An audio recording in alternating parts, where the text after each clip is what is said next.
China Global Television Network.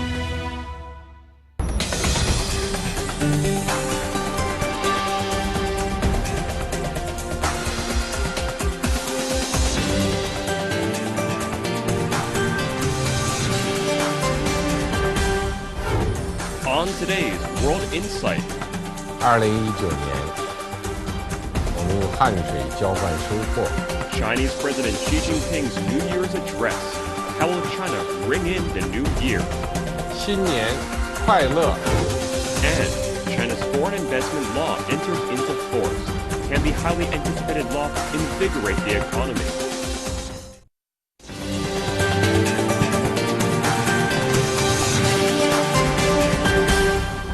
And here is our host, Yan Wei. Hello and welcome to World Insight, coming to you live on CGTN. We begin today's show with Chinese President Xi Jinping's New Year's Eve address. In his speech, he gave a brief summary of the past year and pointed out what to expect next. Looking forward, a Phase 1 trade deal between China and the U.S. is closing in, and the year 2020 has long been a landmark in China's roadmap to hit targets, including complete poverty elimination. Before our discussion, let's take a look at this. President Xi had sent New Year's greetings to the Chinese people. 2019年，我们用汗水浇灌收获，以实干笃定前行，高质量发展平稳推进。我国国内生产总值预计将接近100万亿元人民币，人均将迈上1万美元的台阶。三大攻坚战取得关键进展。 President Xi reviewed major development strategies the country has been promoting during the past 12 months, including the Guangdong, Hong Kong, Macau Greater Bay Area, the country's robust campaign of poverty elimination and scientific research programs such as Lunar Probe Chang'e 4 and Long March 5 Y3 rocket. President Xi also talked about the major events that China witnessed and the significant achievements it made over the past 12 months, such as the Import Expo, the Grand Military Parade, and the celebration of the 70th anniversary of the founding of the People's Republic of China. The Chinese president also shared his outlook for the new year. 2020年是具有里程碑意义的一年。 我们将全面建成小康社会，实现第一个100年奋斗目标。2020年也是脱贫攻坚、决战决胜之年。 President Xi said the successful practice of the one country, two systems policy in Macau shows that the policy is fully applicable. He also said that his heart is with the people of Hong Kong. Finally, he encouraged the Chinese people to work hard and fight for their future. 祝大家新年快乐！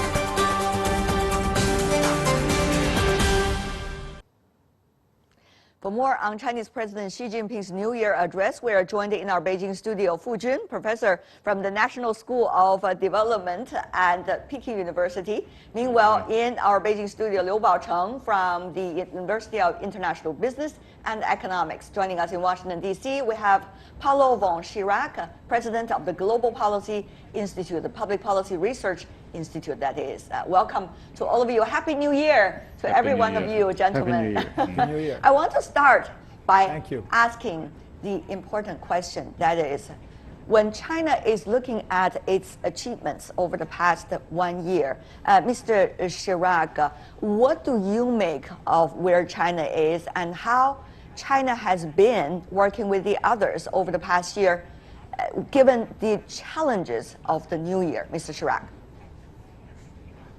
Well, look, the challenges are significant. It's no mystery to anybody that the bilateral U.S.-China relationship, which arguably is the most important bilateral relationship in the world. These are the two largest economies on earth, and the relationship has been quite troubled. It's very difficult to predict at this point what the new year will bring. It seems that there is some possibility, or in fact quite sure, that there will be some agreement, some kind of a deal on the complicated trade issues which have troubled the relationship for more than a year. If we can go beyond this hurdle, and if there is some kind of an understanding between Beijing and Washington on how to carry the relationship, well, I would think that this will help both Washington, quite frankly, and Beijing, as China is engaged in so many other, mostly domestic items on its own agenda. Well, Mr. von Schirach, Professor Fu, has been emphasizing from the U.S. perspective, bilateral relations is significance for China. What do you make of the significance of this speech in terms of trying to raise the momentum, trying to bring the country with high morale, obviously with this New Year address by the Chinese president, Professor Fu? Well, what struck me most is he talked about the heaven, the earth. The heaven, he talked about a heck accomplishment. It's the landing of Chang'e on the other side of the moon. So this, to me, is a deep reflection of what Chinese have achieved in the past in terms of technology. But having mentioned that, he did not mention the little man in the street. He talked about the poverty reduction efforts and the people who have been doing those work and work very hard. And he also talked about the forest firefighters to save lives, and they themselves have sacrificed their lives. So it's not just the global issue, but also the domestic issue. Of course, that has deep implications for the global picture as well. Professor Liu, tell me more about that, because you've been doing research about the Chinese economy, how important it is at the end of the year for the Chinese president to bring the morale high and also try to bring the momentum developing into the next year. Well, President Xi's address is being regularized to inject confidence during the turn of the year. And this turn is utterly important because, number one, the Chinese government wanted to deliver the promise to double Chinese per capita income over the past 1 decade. And two is that we want to completely eradicate the poverty. And then Chinese standard, of course. Yeah, by Chinese standard, and also to really fully engage in developing the new emerging industries that we, with the technological advancement, and also that to deal with big nation relationship like with the United States, with Russia, and etc., has really paved the right ground for Chinese economic growth and for Chinese global space for economic expansion. Yeah. Meanwhile, internationally, we have seen that the Chinese president, together with the Russian president, have been exchanging their greetings with one another for the new year. Of course, this time is very much focused on China and Russia. Obviously, there's also has a lot to do with all the changes that is going on in the world recently, Professor Fu. Well, the two economies tend to be very complementary, so it's very important for the two countries to work together.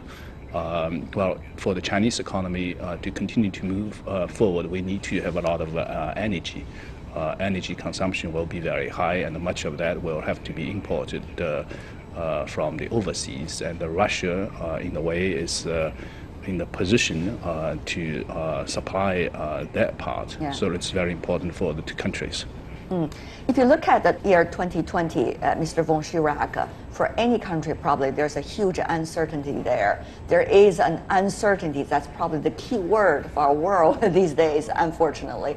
So when China is trying to bring itself together to face up to the challenges of next year, whether there's likely to be equivalent efforts from the other countries, Washington included, it's another question. Now, we know that your country is likely to develop into the election season.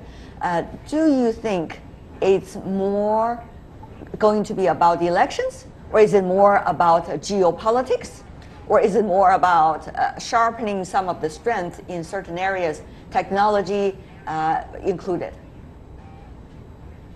Well, look, very good question and a very complicated one. As you correctly indicated, the United States, will start its presidential and congressional election cycle very, very soon. The Iowa caucuses, which signal the very beginning of the Democratic Party process to eventually designate a nominee, will be about a month and change from now.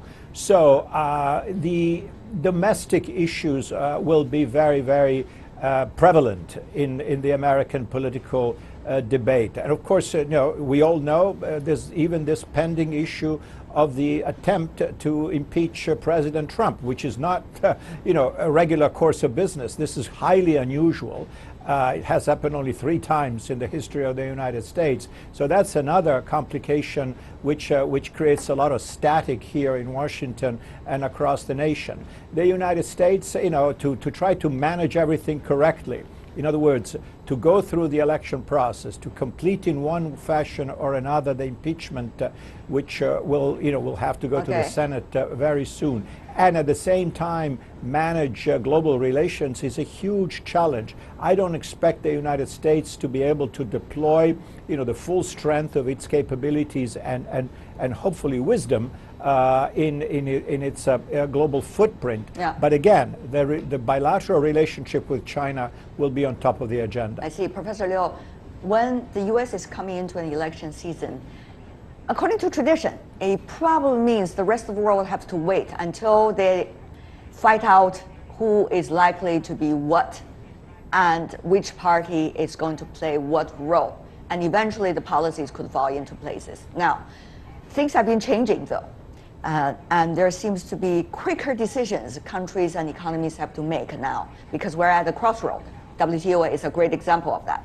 So Professor Liu, how do you think with China, with a New Year speech with full confidence like this, likely to deal with the issue of patience toward Washington and also the issue of uncertainty from Washington? We always say that if you're really healthy enough, you're not really afraid of many viruses attack.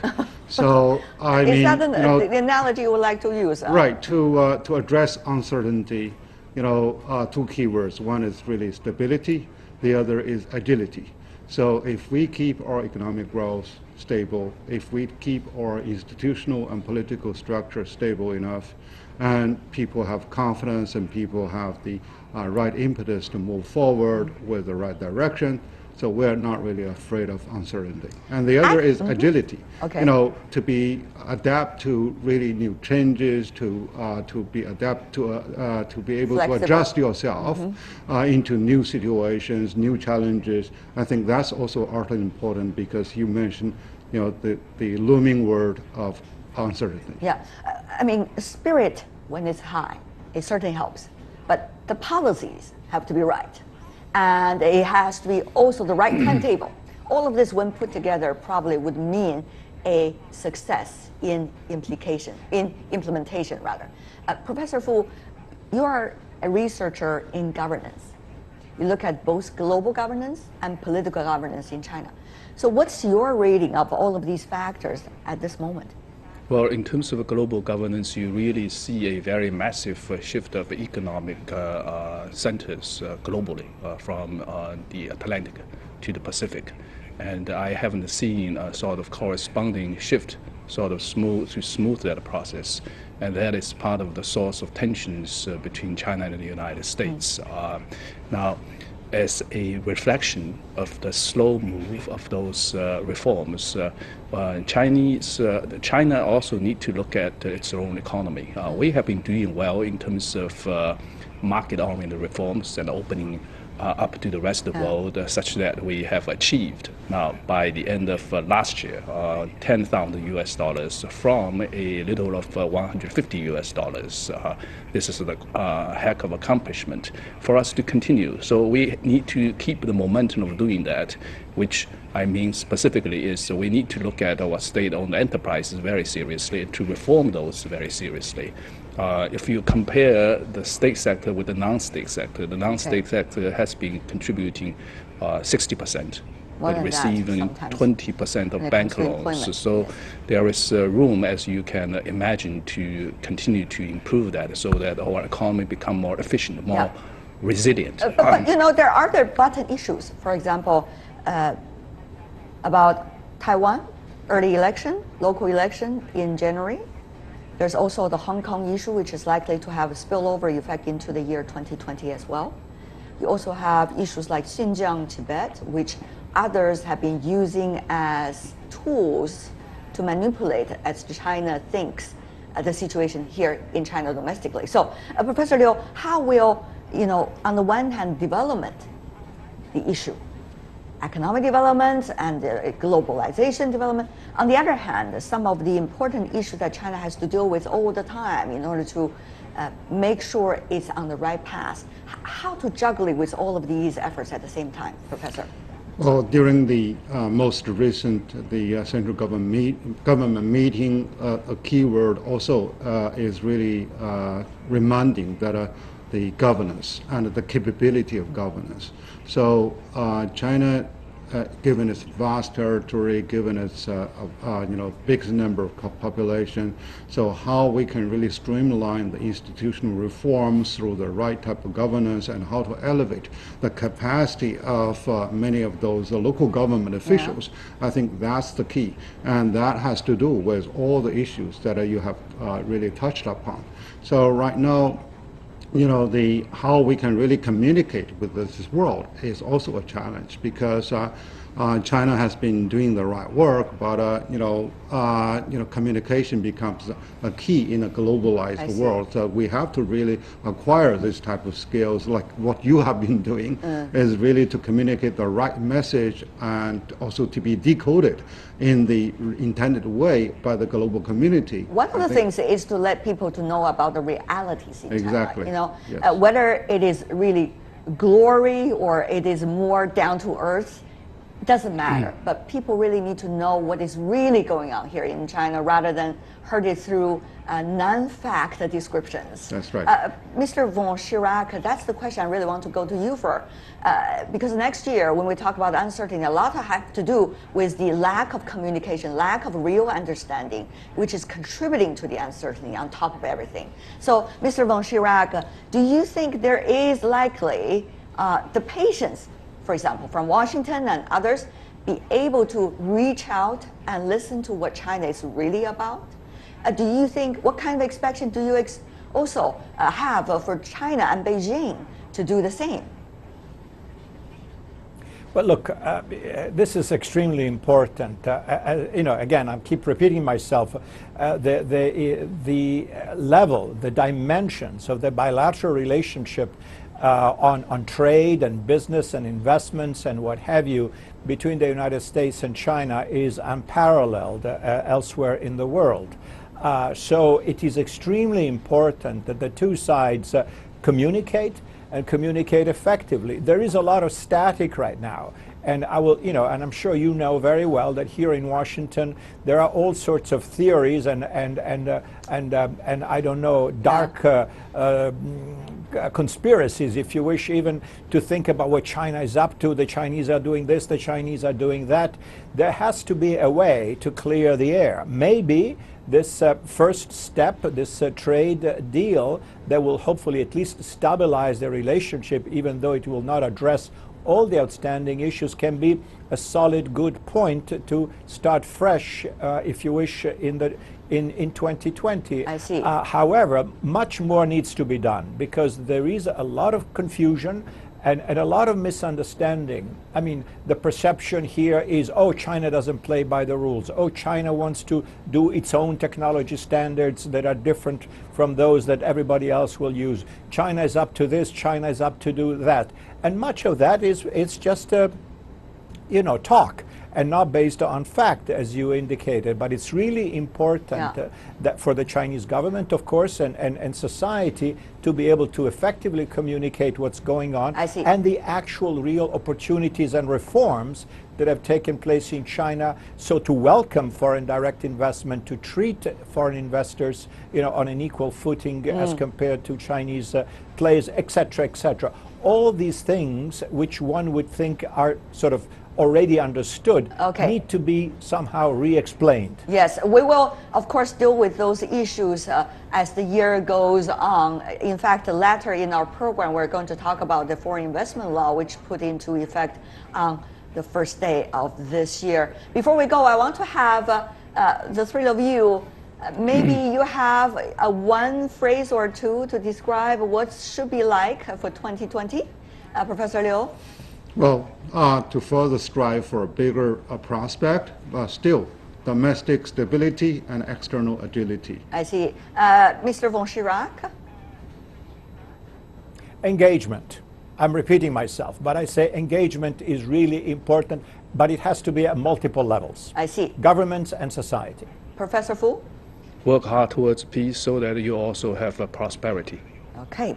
Fu Jun, Paulo von Schirach, and Liu Baocheng, thank you so much, gentlemen, for joining us. And you're watching World Insight with me, Tian Wei. Still to come on our program. China's foreign investment law enters into force. Can the highly anticipated law invigorate the economy? We're going to ask the next question right after this break.